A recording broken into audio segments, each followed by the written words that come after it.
একটা বিষয়ে সবাই জানতে আগ্রহী, কখন আমাদের সরকার বিদায় নেবে। এটার জবাব আপনাদের হাতে। কখন আপনারা আমাদেরকে বিদায় দেবেন? আমরা কেউ দেশ শাসনের মানুষ নই। আমাদের নিজ নিজ পেশায় আমরা আনন্দ পাই। দেশের সংকটকালে ছাত্রদের আহ্বানে আমরা এই দায়িত্ব গ্রহণ করেছি। আমরা সমস্ত শক্তি দিয়ে দায়িত্ব পালন করব। আমাদের উপদেষ্টা মন্ডলীও এই লক্ষ্যে উদ্বুদ্ধ হয়ে সবাই মিলে একটা টিম হিসেবে কাজ করে যাচ্ছি।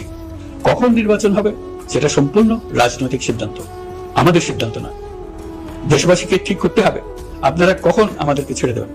আমরা ছাত্রদের আহ্বানে এসেছি, তারা আমাদের প্রাথমিক নিয়োগকর্তা।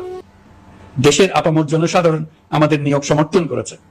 আমরা ক্রমাগতভাবে সবাইকে বিষয়টি স্মরণ করিয়ে যাব, যাতে হঠাৎ করে এই প্রশ্ন উত্থাপিত না হয় আমরা কখন যাব। তারা যখনই বলবে আমরা চলে যাব।